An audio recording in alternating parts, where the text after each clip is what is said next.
Hello YouTube and hello America. I just thought I'd like to take a few minutes to congratulate Barack Obama on his election as president. Congratulations, sir, on your accomplishment.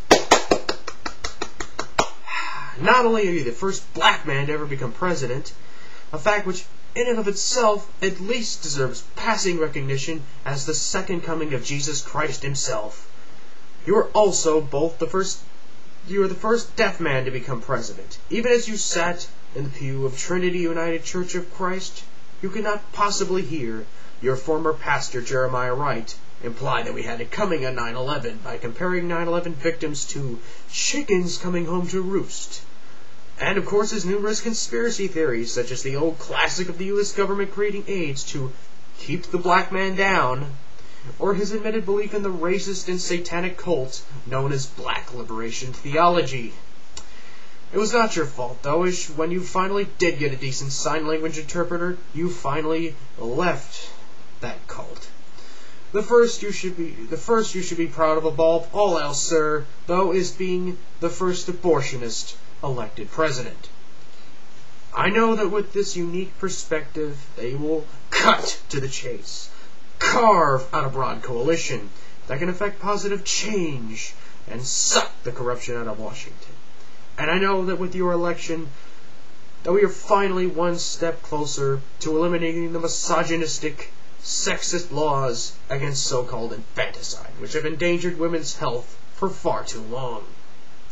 With your election, I have no doubt that the draconian Infant Born Alive Protection Act passed a few years ago will become a distant memory, and reproductive justice will flow like mighty rivers to women who wish to terminate their blastocysts, aka insignificant blobs of tissue, once they exit the womb they so callously intruded upon. I also know that your policies will also make us proud. I know that on the economy, sir, you return to taxation to levels of the administration of the great saint, Bill Clinton, while having unprecedented tax cuts for the middle class and a dramatic expansion of social programs without explaining how you intend on paying for them. But worry not, as you need not explain anything, as it will rain down money as if by magic every time you utter the word change. I know that you and your party will be far better at giving bailouts, rescues, to corporate crooks, because John McCain and the Republicans forgot to utter the magic word change when they voted with you on the $700 billion Wall Street rescue. And without change, we will actually have to raise taxes and cut spending. I'm so grateful those things are not necessary. And on foreign policy, thanks to you and your magic word of change, we'll be able to have our cake and eat it too, by saying we pulled out of Iraq, yet be able to leave a residual force inside Iraq whose size and scope are yet to be defined, whose mission is ill-defined, and will likely remain in Iraq indefinitely. When you take office, you will change everything indeed. It will not be business as usual with you, and your magic word, everything will solve itself.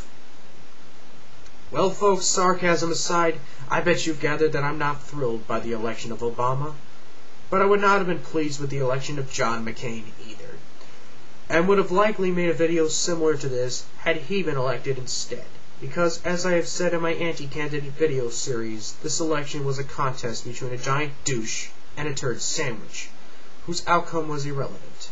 Until next time, this is Blade Edge 86. Goodbye.